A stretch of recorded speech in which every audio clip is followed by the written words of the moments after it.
Tama. Sandali, sino si Philip na naman to? Kasi pangalan mo? Philip Jan Soson. Ano, si Ken Soson kasi, yun yung mas kilala siya. O, diba? Sabi ko, sino si Philip? Hinahanap ko si Philip.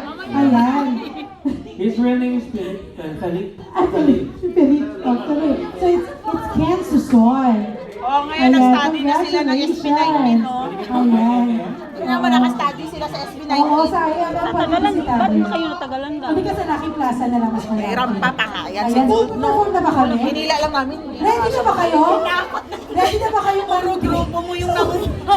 Ayun, ewan ko na sa iyo. Yan na nga ako. Ready na ba kayo? Nakakahiya na.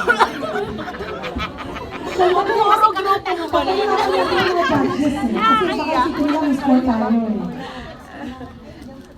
I think ready na kami. Ready ka na ba? Okay, so medyo kasi ano tayo eh. Medyo parang kanina parang gumagano'n na yung mata nyo. Kami, Joy. Magano muna tayo ulit. 60%, saan tayo? Keep on energy and keep on moving on. Tara, let's party hard. Saan ka pwede gamitin? Sa JD Manukan. Oo, sila na bahala mag-decide ng mga music. Meron din sa IMM. Okay, so tayo mga Pilipino, gusto natin ng karaoke. Meron? Bakit? So we have our challenge for you today. This is our Mataas ba? challenge. Sa baba, sa Nasa baba ba? Hmm? Dire-diretso mo natin siya. Pumunta ako doon sa mami, ano oras to? Nung ano tayo? Lunes. Ay, hindi sa kanila tayo. Oh, yes, the title.